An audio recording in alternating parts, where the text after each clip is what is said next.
Good morning everybody and welcome back to Heronbrook Farm Kitchen. It is fantastic to have you here. Would you believe it's 3 weeks since I made a video in the kitchen? We've been away, we've been on holiday in Scotland, we had an absolutely fabulous time, and then we've been busy getting the website set up and the web shop organised.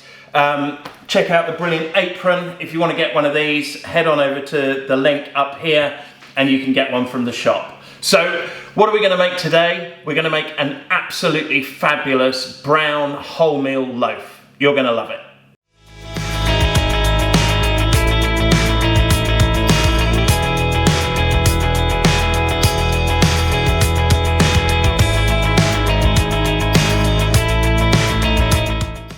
Okay, let's talk about this amazing wholemeal loaf. It's actually, it's not even a half and half. It's only got 150 grams of wholemeal and 350 of white flour. But people absolutely love it. A slightly paler wholemeal loaf. It's a beautiful colour, lovely cracking on the top, which I absolutely love.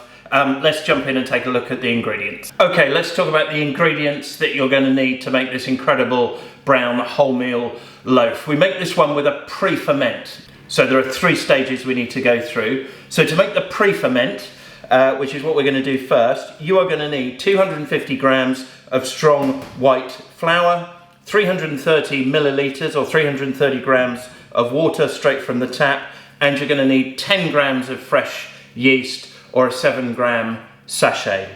And then to make the main loaf itself, we've got 100 grams more of strong white flour, 150 grams of wholemeal flour, brown wholemeal. We've got 10 grams of sea salt, and then we'll put in at the end of the knead about 15 grams of oil. We're using extra virgin rapeseed oil. So let's jump in and make the pre-ferment. Okay, so to make the pre-ferment, very straightforward. It's literally just yeasty water mixed into the flour. So I'm just going to crumble the baker's yeast in there. If you're using a sachet, I'd probably just sprinkle that into the straight into the flour, and then you can stir that in. But we just give that a whisk up. Just want to get that nice and dissolved, and then we'll pour that in. So this is going to make quite a sloppy batter, and then just using a spatula, we're just going to stir that round and get a nice porridgey consistency. Just scrape down the sides. Give it a good old mix up. You don't have to get every single lump out because the yeast will do that for you. Scrape down the sides like that. That's it. I'm going to cover this with cling film. It's going to sit on the side there for about 2 hours, by which time it'll all be bubbling and lovely. And then we'll come back for the next stage. Depending on your timing, you can make this so that it does its first pre-ferment overnight.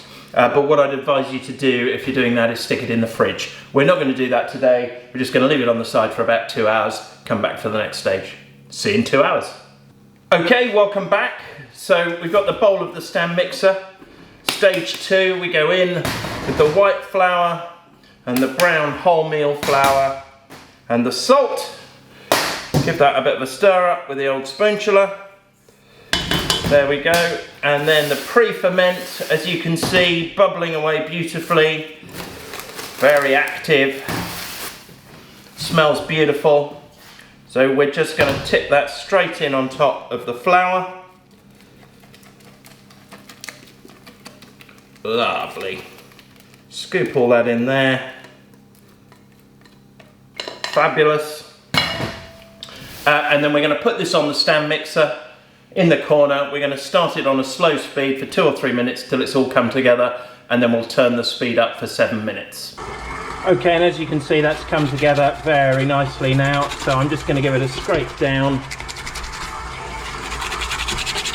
So we're about halfway through the knead now. As you can see, it's gone all elasticy, starting to look like kneaded bread.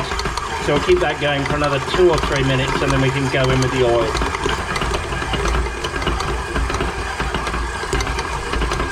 And with the rapeseed oil, you want to put in about half of it to start with. As you can see, it slows the mixing down. Let that get absorbed, and then go in with the second half.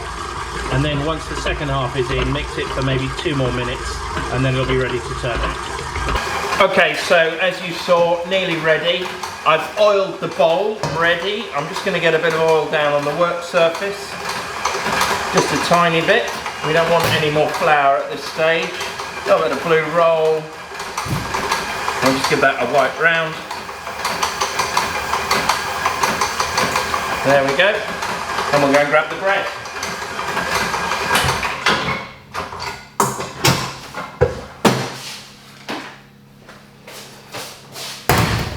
Okay, so just give the dough hook a bit of a scrape down, and then we can scrape that out. It's quite sticky, quite a nice wet dough, but the oil will stop it sticking to my hands. There we go, beautiful. Just shape that up, get it into a ball, beautiful ball like that, and we just drop that in. I'm going to cover this with cling film. It's going to sit on the side there for 2, maybe 2.5 hours. Needs to double in size. And then we'll get it shaped up and into the loaf tin. Okay, welcome back. It's had 2 hours. It has risen really nicely, just collapsed slightly as I moved it over, but you can see how much the cling film has puffed up. It's very warm in the kitchen today. So we'll just get some flour down on the work surface, and we're just going to turn it out straight onto the worktop. Those last bits out of there. And then just using your scraper, just bring it together, and we want to form it into a nice ball shape like that. Beautiful. I'll just get a bit more flour down. So what I'm going to do now is I'm just going to flatten it, just mind that out of the way so you can see. I'm just going to flatten it down. We're going to get it into this tin, which is a standard loaf tin but with straight sides, and I've lightly oiled it. So we're just going to flatten it, knock it back as they say, and then bring the sides into the middle like that. You want a nice firm spine, and then just roll the sides up and pinch them together to form the base. It's quite a fragile dough. It will slightly tear, doesn't really matter. There we go, nice sausage shape, around about the same size as the tin, and we just drop it in there like that. And I like to just make sure that the ends are tucked down and we've got a nice humpy shape. I'm going to cover that with cling film. It's going to go back over there. It's a warm day today, so probably another hour, maybe an hour and a half, and we'll be ready to go into the oven. So I'll see you shortly. Okay, it's had about 2 hours. It's looking beautiful. As you can see, it's risen up wonderfully in the tin, just crowning over the top. It's been covered with a cloth for the last bit. The oven's been preheating, 220 degrees. Let's get it in.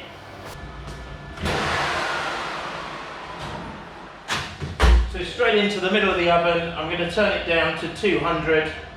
Give it 1 hit of steam. We're going to leave it in there for 30 minutes and then we'll come back and take it out. Okay, that's it. Time has just gone off, so let's get it out of the oven. Wowza. Look at that. Absolutely fabulous. There we go. What a beautiful loaf. So as you can see, slightly pale because it's only got 150 grams of the wholemeal in.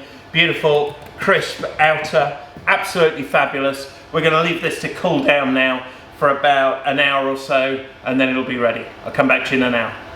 Okay, that's it. We're done. It's been another long day. It takes quite a while, this loaf, with the pre-ferment and everything.